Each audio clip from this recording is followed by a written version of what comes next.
भूतेर्महद्भिर्य इमा पुरो विभुः निर्मायशेते यदमूषु पूरुष भुङ्क्ते गुणान् षोडश षोडशात्मका सोऽलं कृषीष्ट भगवान् वचांसि मे।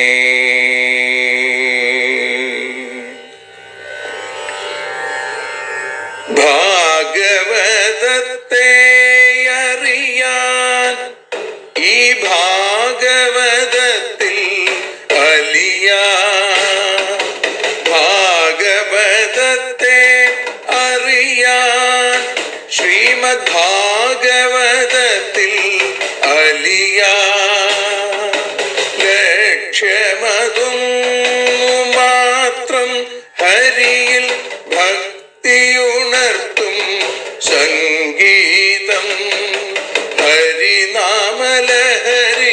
സൗഭാഗ്യം.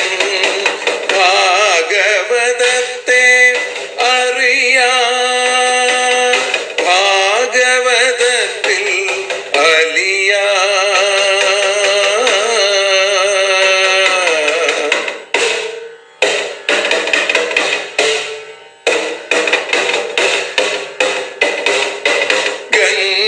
ഗംഗാപതിയുടെ പുത്രൻ സുന്ദര ഗണനായകനോ തുണ ചെയ്യൂ. ഗംഗാപതിയുടെ പുത്രൻ സുന്ദര ഗണനായകനോ തുണ ചെയ്യൂ. വീണയിൽ സംഗീത സാഗരം തീർക്കുന്ന വാണീദേവിയും കാക്കേണേ എന്നിൽ ഭാഗവത കഥ നിറയേണേ. ഭാഗവതത്തെ അറിയാൻ ഭാഗവതത്തിൽ അലിയാൻ.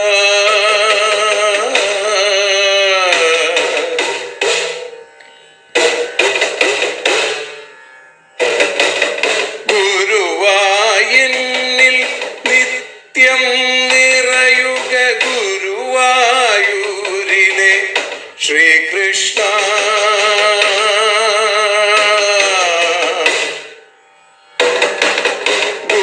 ഗുരുവായൂരിൽ നിത്യം നിറയുക ഗുരുവായൂരിലെ ശ്രീകൃഷ്ണ.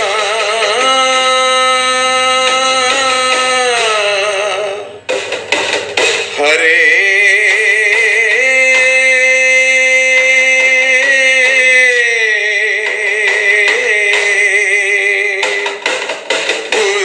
ഗുരുവായൂരിൽ നിത്യം നിറയുക ഗുരുവായൂരിലെ ശ്രീകൃഷ്ണ. കണ്ഠം തന്നിൽ ഗാനം നിറയാൻ കണ്ണാ നീ താൻ തുണയേകു. എന്നിൽ ഭാഗവത കഥ നിറയേണേ.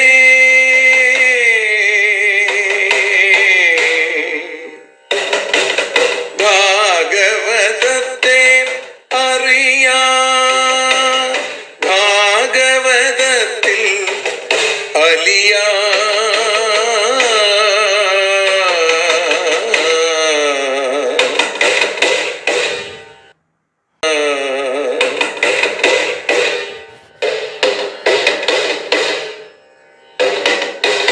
ആദ്യത്തെ ഗുരുവായൂരന്റെ അച്ഛനുപാദ നമസ്കാരം. ആദ്യത്തെ ഗുരുവായൂരനുടെ അച്ഛനുപാദ നമസ്കാരം. അമ്മിഞ്ഞപ്പാൽ മധുരം നൽകിയ അമ്മേ നീ വരമേകേണേ. എന്നിൽ ഭാഗവത കഥ നിറയേണേ.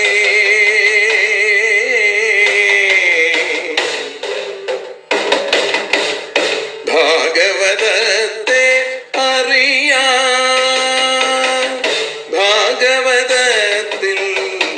അലിയാ.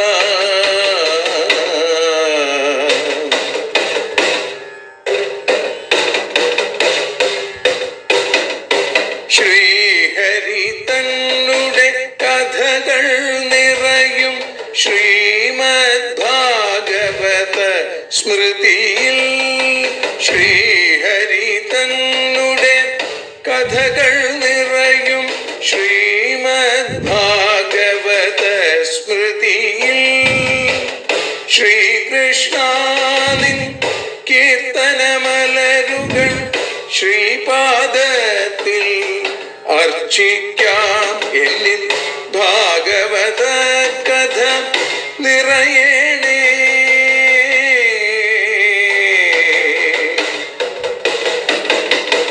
ഭാഗവതത്തെ അറിയാൻ, ഭാഗവതത്തിൽ അലിയാൻ.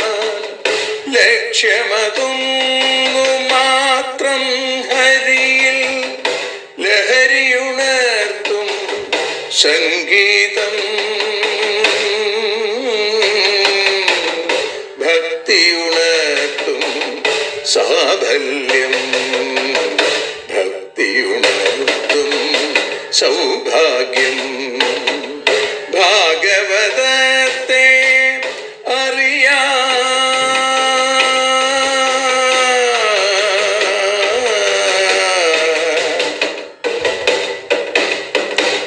ഭാഗവതത്തിൽ അലിയാൻ.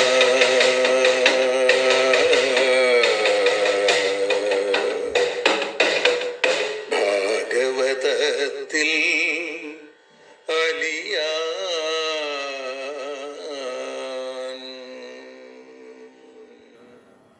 ഓം നമോ ഭഗവതേ വാസുദേവായ.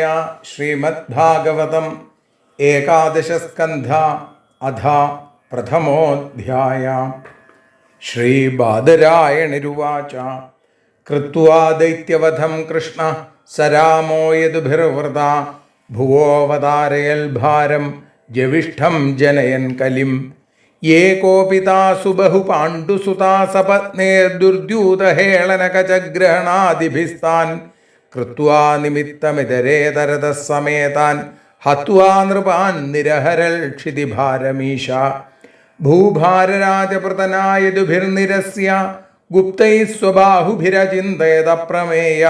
മന്യേവനേർനനുഗതോപ്യഗതോ ഹി ഭാരോ യദ്യാദവം കുലമഹോ അവിഷഹ്യമാസ്തേ.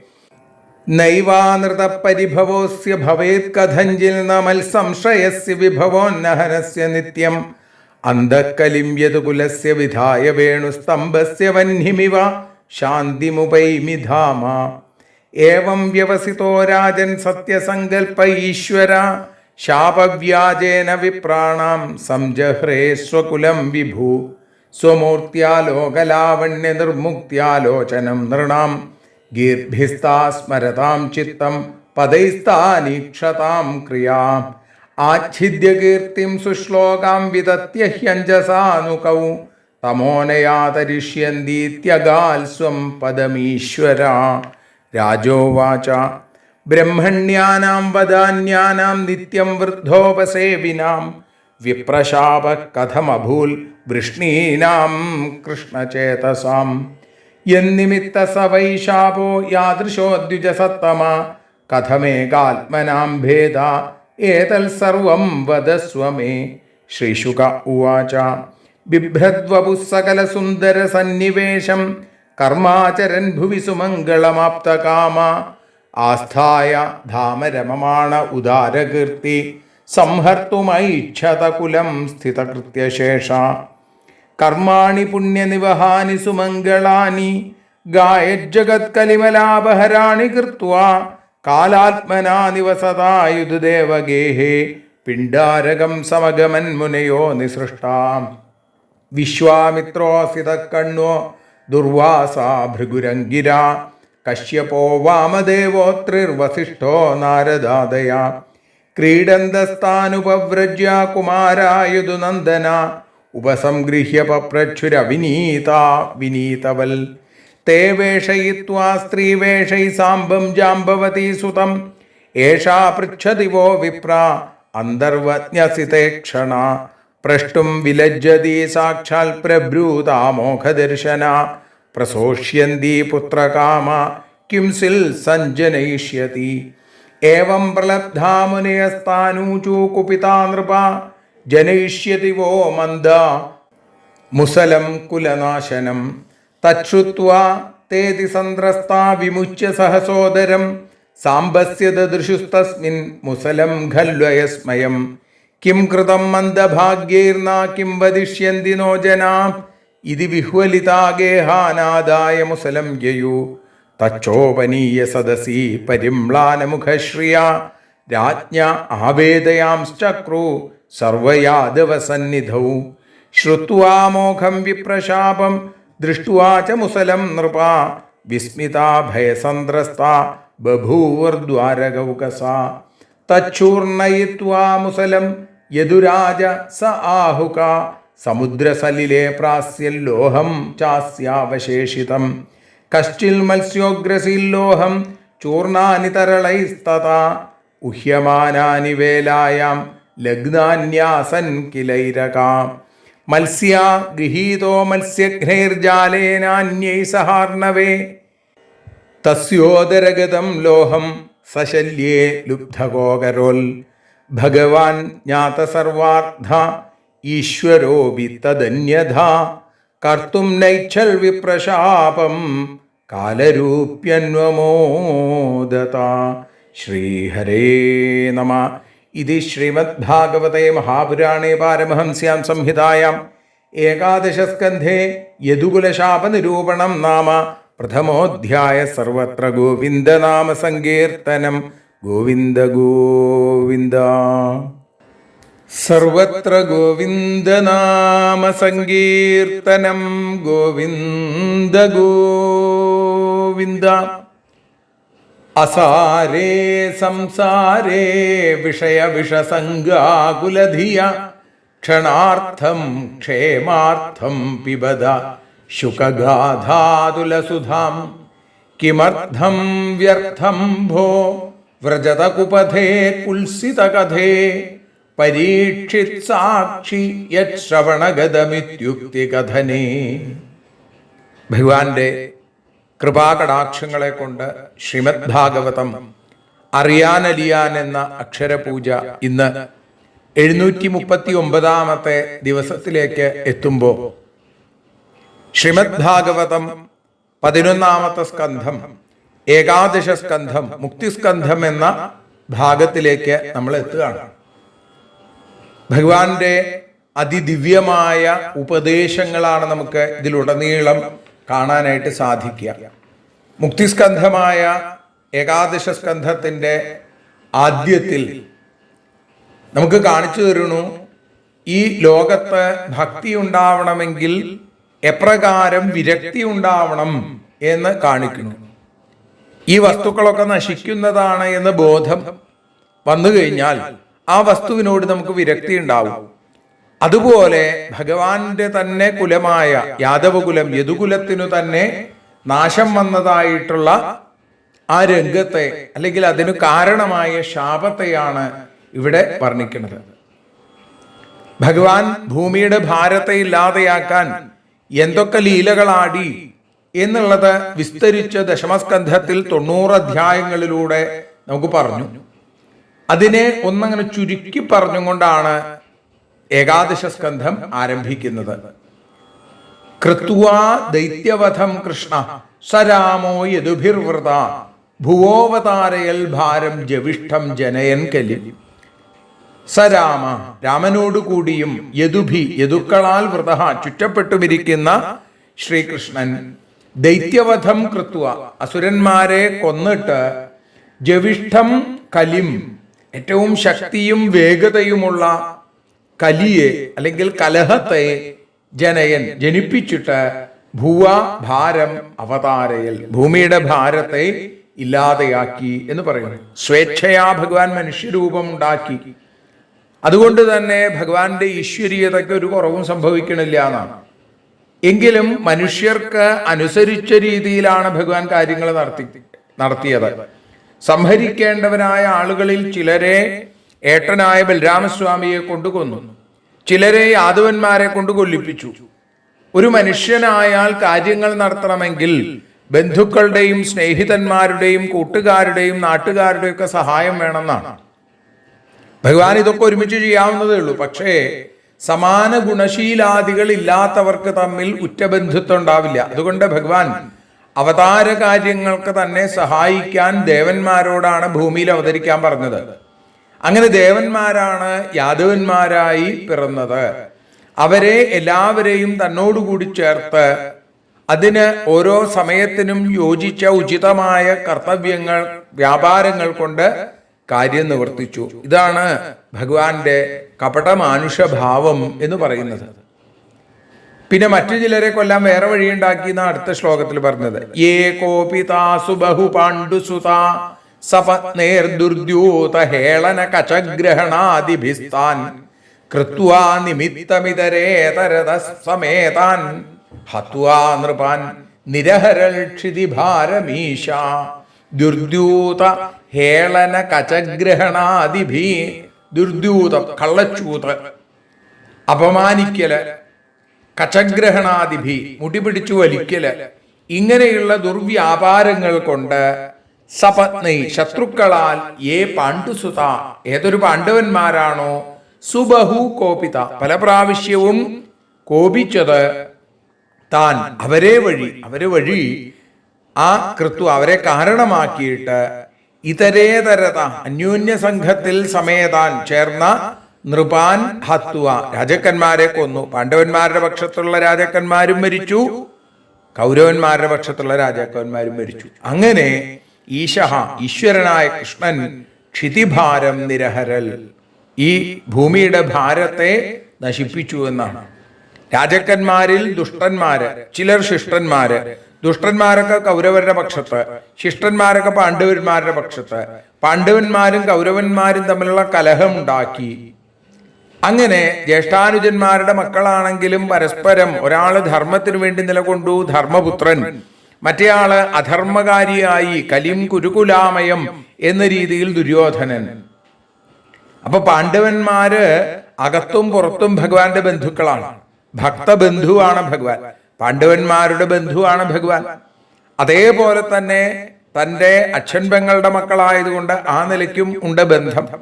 വസുദേവരുടെ സഹോദരിയായ കുന്തി പൃഥ, ആ കുന്തിഭോജന് കൊടുത്തപ്പോഴാണ് കുന്തി എന്ന പേര് വന്നത്.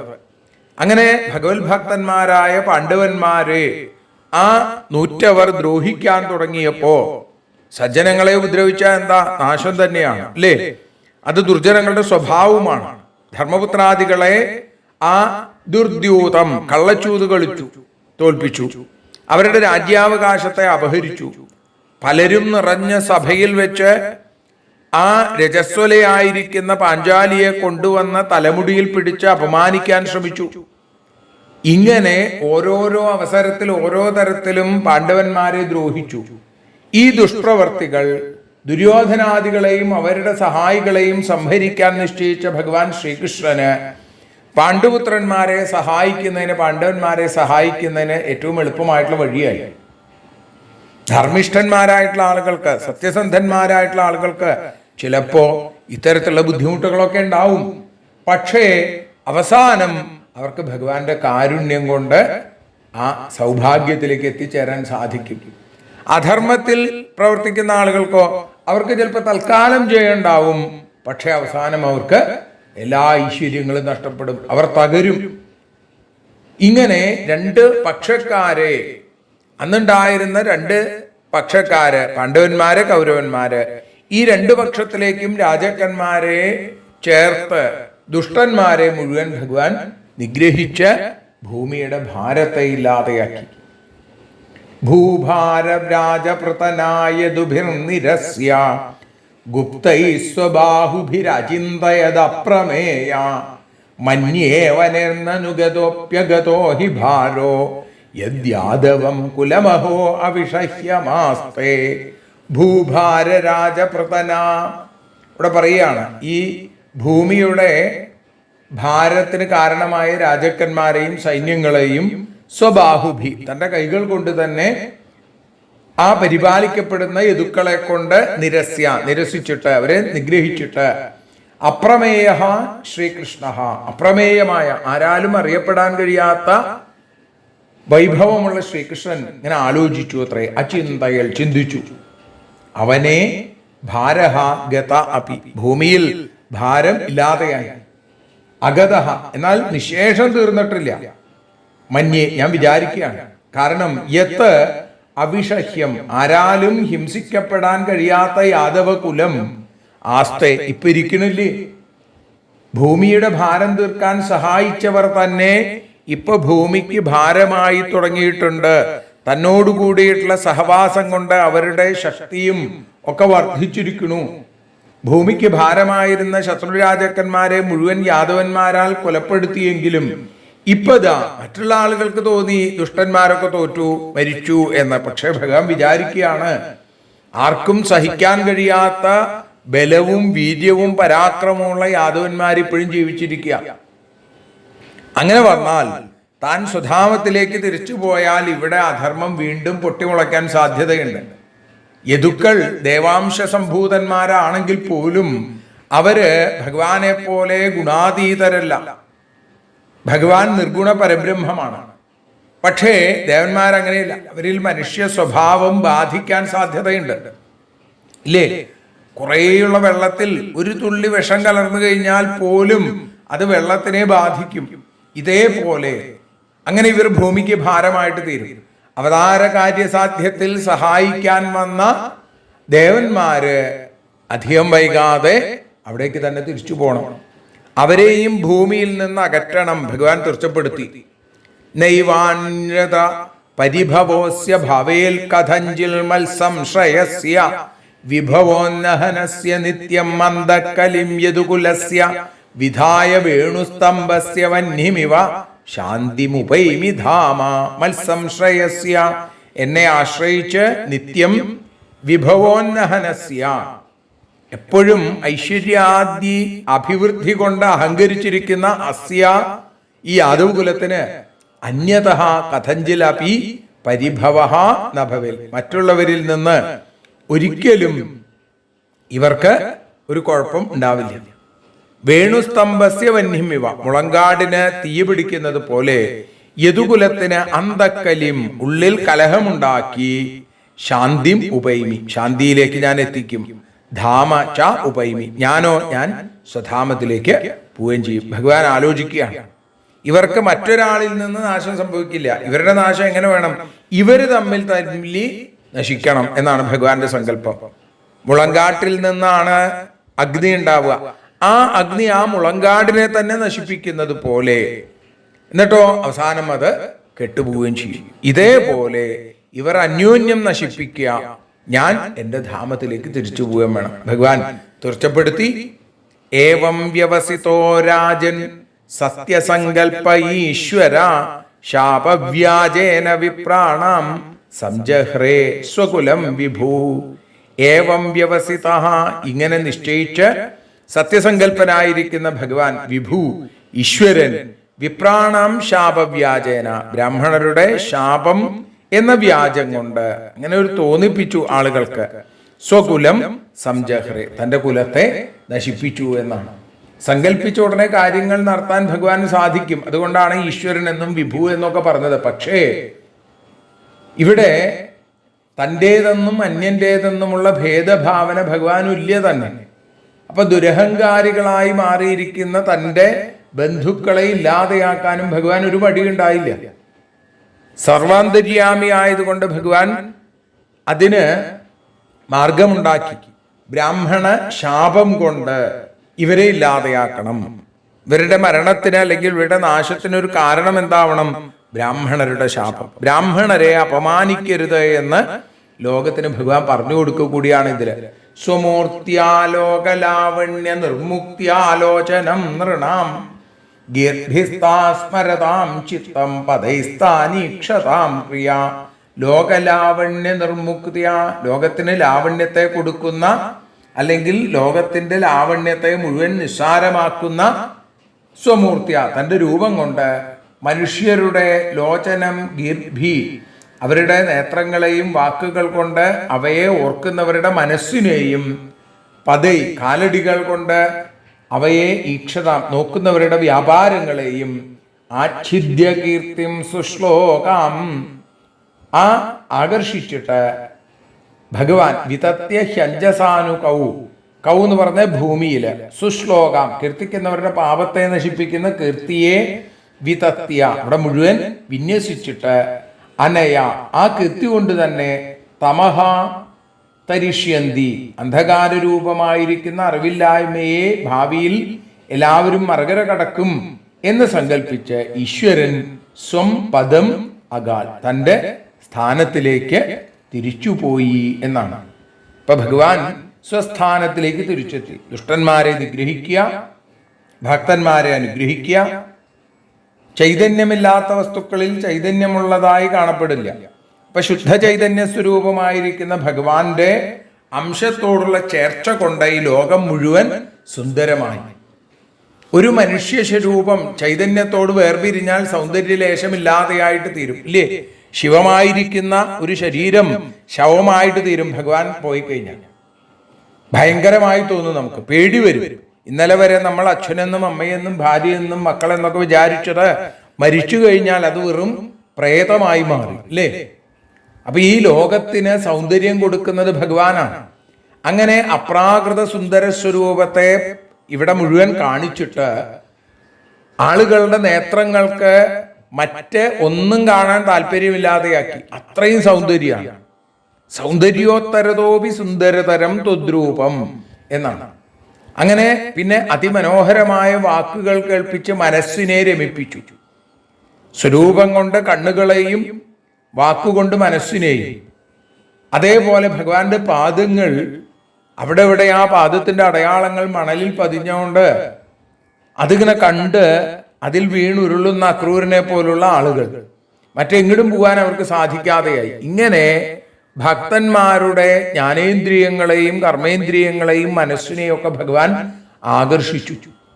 ഇനി ഭാവിയിൽ ജനിക്കാൻ പോകുന്ന ആളുകൾ ഉണ്ടാവും. അവർക്ക് ആ ലീലാവിശേഷങ്ങൾ കവികൾ തങ്ങളുടെ കവിത്വ ശക്തിയെ പരിശുദ്ധമാക്കുന്ന തരത്തിൽ എഴുതി ആ വർണ്ണനകളിലൂടെ കീർത്തനങ്ങളിലൂടെ ജനന മരണപ്രവാഹ രൂപത്തിൽ നിന്ന് ജനങ്ങൾക്ക് മോചനം കൊടുക്കാൻ ഭഗവാൻ തീർച്ചപ്പെടുത്തി. എന്നിട്ട് ഭഗവാൻ വൈകുണ്ഠത്തിലേക്ക് തിരിച്ചെത്തി.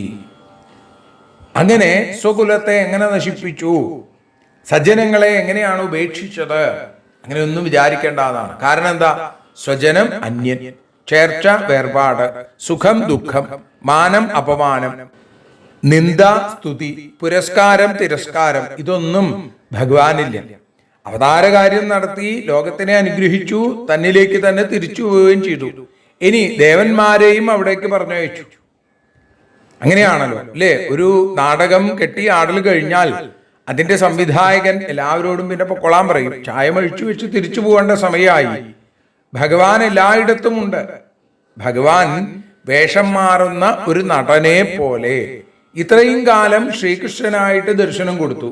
ഇനി അവരുടെ ഹൃദയപീഠികയിൽ ആ രൂപം മായാതെ മറയാതെ നിൽക്കും. ഭഗവാൻ വൈകുണ്ഠം എന്നുള്ള വേറൊരു ലോകത്തിലേക്ക് പോയി എന്നൊന്നും വിചാരിക്കേണ്ട. ഭഗവാൻ ഇവിടെ തന്നെ ഉണ്ട്. ജനദൃഷ്ടിയിൽ നിന്ന് മറച്ചു. ഏകാദശ സ്കന്ധം മുഴുവനായി അവിടെ ഈ 7 ശ്ലോകങ്ങളിലൂടെ പറഞ്ഞു വെച്ചു. ഇങ്ങനെയാണ് പതിവ്, അല്ലേ? വളരെ ചുരുക്കി പറയുക, എന്നിട്ട് തൻ്റെ ശ്രോതാവിനുള്ള താല്പര്യത്തെ ലോകത്തിന് കാണിച്ചു കൊടുക്കാൻ. അതുകൂടിയുണ്ട്. പരീക്ഷിത്തെ എന്തുകൊണ്ടാണ് ഏറ്റവും ശ്രേഷ്ഠനായ കേൾവിക്കാരനായി മാറിയത്? ഈ ജിജ്ഞാസയാണ്, ഭഗവാന്റെ കഥകൾ കേൾക്കാനുള്ള താല്പര്യം. അങ്ങനെ ആ പരീക്ഷിത്ത് ചോദിക്കുന്ന ചോദ്യങ്ങൾ, ആ ചോദ്യത്തിന് ശ്രീശുക ബ്രഹ്മർഷി നൽകുന്ന മറുപടിയൊക്കെയാണ് നമുക്കിനി നാളെ അനുസ്മരിക്കാനുള്ളത്. ഇപ്പോ നമുക്ക് ഭഗവത്പാദങ്ങളിൽ സമർപ്പിക്കാം. സർവത്ര ഗോവിന്ദനാമ സങ്കീർത്തനം. ഗോവിന്ദ ഗോവിന്ദ. ഹരിയോം. ഭാരതിയൊഴിയുന്നു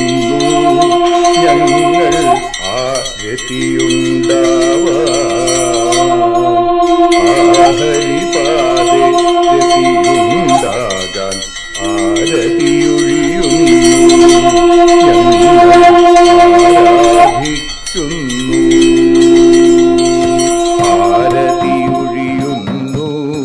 ഞങ്ങൾ ആരതിയുണ്ടാവാൻ ഹരിപാദേ രതിയുണ്ടാകാൻ ആരതിയൊഴിയുന്നു ഞങ്ങൾ ആരാധിക്കുന്നു. ശ്രീമദ് ഭാഗവതം പുണ്യം പാവനമാം ഗ്രന്ഥം ശ്രീശുകമാമുനി പാടിയ ഗീതം നൽകുന്നു മുക്തി സതതം നൽകിയിടും ഭക്തി. പാപികളെന്നാലും നിത്യം രക്ഷിക്കും ഗ്രന്ഥം പരമാനന്ദ സുധാരസമയമി ഹരിലീലാസാരം നിത്യം വേദത്തിൻ സാരം. വൈരാഗ്യം ജ്ഞാനം ഭക്തി എന്നിവ നൽകിയിടും വൈകല്യങ്ങൾ തീർത്തിടുന്നൊരു സുന്ദരമാം ഗീതം നിത്യം നൽകും കൈവല്യം. കലിമല മദനി പാപവിനാശിനി സതതം സേവയ ചെയ്യുന്നോർക്കോ സുഖകാരിണി ഗ്രന്ഥം നിത്യം നൽകും സായുജ്യം. ആരതിയൊഴിയുന്നു ഞങ്ങൾ ആരതിയുണ്ടാവാൻ ആരതിയൊഴിയുന്നു ഞങ്ങൾ ആരതിയുണ്ടാവാൻ ഹരിപാദേ രതിയുണ്ടാകാൻ ആരതിയൊഴിയുന്നു ഞങ്ങൾ ആരാധിക്കുന്നു ഞങ്ങൾ ആരതിയൊഴിയുന്നു കണ്ണ ആരാധിക്കുന്നു.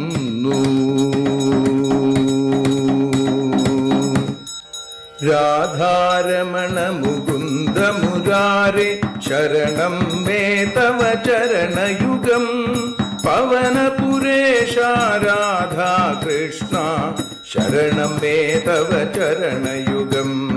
മീനായി മണ്ണിൽ പിറന്നൊരു ദേവ ശരണം മേ തവ ചരണയുഗം.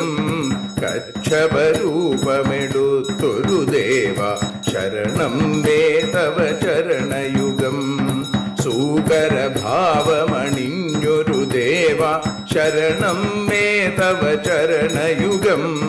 നരഹരി രൂപമെടുത്തൊരു നാഥ ശരണം മേ തവ ചരണയുഗം. വാമനനായി വിളങ്ങിയ ദേവ ശരണം മേ തവ ചരണയുഗം. ഭാർഗവരാമനതായൊരു ദേവ ശരണം മേ തവ ചരണയുഗം. ദശരഥനന്ദനായൊരു ദേവ ശരണം മേ തവ ചരണയുഗം. ബലമേറുന്നൊരു രാമനാഥ ശരണം മേ തവ ചരണയുഗം. ദേവകി നന്ദന വസുദേവാത്മജ ശരണം മേ തവ ചരണയുഗം. യശോദതനയാ സുന്ദര രൂപ ശരണം മേ തവ ചരണയുഗം. ദ്വാരകവാസാരുക്മിണികാന്ത ശരണം മേ തവ ചരണയുഗം. കലികാലത്തിൽ കൽക്കിയും നീയേ ശരണം മേ തവ ചരണയുഗം. രാധാരമണ മുകുന്ദ മുരാരേ ശരണം മേ തവ ചരണയുഗം. പവനപുരേശ രാധാ കൃഷ്ണ ശരണം മേ തവ ചരണയുഗം. ചോറ്റാനിക്കര വാഴും ദേവി ശരണം മേ തവ ചരണയുഗം. സാംബ സദാശിവ ശംഭോ ശങ്കര ശരണം മേ തവ ചരണയുഗം. ഹരിഹരപുത്ര ആശ്രിതമിത്ര ശരണം മേ തവ ചരണയുഗം സദ്ഗുരുനാഥ ഗുണപരിപൂർണ ശരണം മേ തവ ചരണയുഗം മൂഷികവാഹന മോദകഹസ്ത ശരണം മേ തവ ചരണയുഗം ഭക്തജനപ്രിയ ഭാഗവത പ്രിയ ശരണം മേ തവ ചരണയുഗം രാധാരമണ മുകുന്ദ മുരാരേ ശരണം മേ തവ ചരണയുഗം ഗുരുപവനപുരേശ രാധാകൃഷ്ണ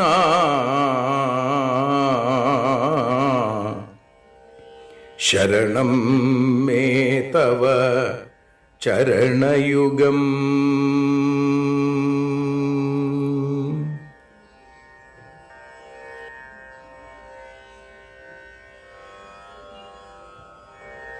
യദക്ഷരപദഭ്രഷ്ടം മാത്രാഹീനം തു യദ്ഭവേൽ തത്സർവം ക്ഷമ്യതാം ദേവ നാരായണ നമോസ്തുതേ. വിസർഗബിന്ദുമാത്രാണി പദപാദാക്ഷരാണി ച ന്യൂനാനി ചാതിരിക്താനി ക്ഷമസ്വ പുരുഷോത്തമ. മന്ത്രഹീനം ക്രിയാഹീനം ഭക്തിഹീനം ജനാർദ്ദന യൽപൂജിതം മയാ ദേവ പരിപൂർണം തദസ്തു തേ. കായേന വാചാ മനസേന്ദ്രിയേർവാ ബുദ്ധ്യാത്മനാ വാ പ്രകൃതേ സ്വഭാവാൽ കരോമി യദ്യൽ സകലം പരസ്മൈ നാരായണായേതി സമർപ്പയാമി. സ്വസ്തി പ്രജാഭ്യ പരിപാലയന്താം ന്യായേന മാർഗേണ മഹീം മഹീഷ. ഗോബ്രാഹ്മണേഭ്യ ശുഭമസ്തു നിത്യം. ലോകാഃ സമസ്താഃ സുഖിനോ ഭവന്തു. ലോകാഃ സമസ്താഃ സുജനാഃ ഭവന്തു. ലോകാഃ സമസ്താഃ ത്വൽഭക്തിരതാഃ ഭവന്തു. സർവേ ഭവന്തു സുഖിനഃ സർവേ സന്തു നിരാമയാം. സർവേ ഭദ്രാണി പശ്യന്തു മാ കശ്ചിൽ ദുഃഖഭാഗ് ഭവേൽ. അസതോ മാ സദ്ഗമയ തമസോ മാ ജ്യോതിർഗമയ മൃത്യോർമാ അമൃതം ഗമയ. ഓം ശാന്തി ശാന്തി ശാന്തി. ഹരി ഓം.